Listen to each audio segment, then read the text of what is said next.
मुंबईच्या गोरेगाव इथं एका रहिवासी इमारतीच्या लिफ्टमध्ये भयंकर घटना घडली। बर्थडे पार्टीसाठी वापरण्यात येणारे गॅस फुगे एक फुगे विक्रेता लिफ्टमधून घेऊन जात असताना अचानक फुग्यांचा भयंकर स्फोट झाला आणि लिफ्टमधले 3 जण जखमी झालेत।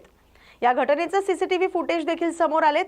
सीसीटीव्ही फुटेजमधील दृश्यानुसार एक तरुणी एका लिफ्टमध्ये शिरताना दिसते, जिच्या हातात एक सूटकेस आहे आणि तिच्या मागोमाग एक फुगे विक्रेता गॅसने भरलेले फुगे एका भल्या मोठ्या पिशवीतून घेऊन जातोय। त्या पाठोपाठ आणखी एक मुलगा लिफ्टमध्ये येतोय। लिफ्टचा दरवाजा बंद होणार तितक्यातच मोठा स्फोट होतोय, ज्यात लिफ्टमधले 3 जण जखमी झाल्याचं दिसतंय। तिघेही लिफ्टमधून बाहेर पडले। तरुणीच्या हातात असलेली सूटकेस लिफ्टमध्येच तशीच राहते।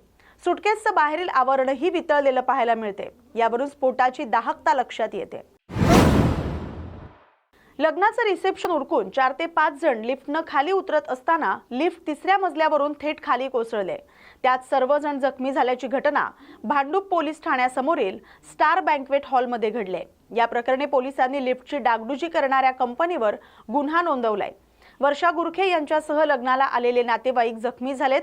गुरखे यांच्यावर रुग्णालयात उपचार सुरू आहेत। त्यांच्या तक्रारीनुसार त्यांच्या कंपनीतील सहकारी मित्राच्या लग्नाचं रिसेप्शन स्टार बँक्वेट हॉलमध्ये होतं। रिसेप्शन झाल्यानंतर त्या पतीसह घरी जाण्यास निघाल्या।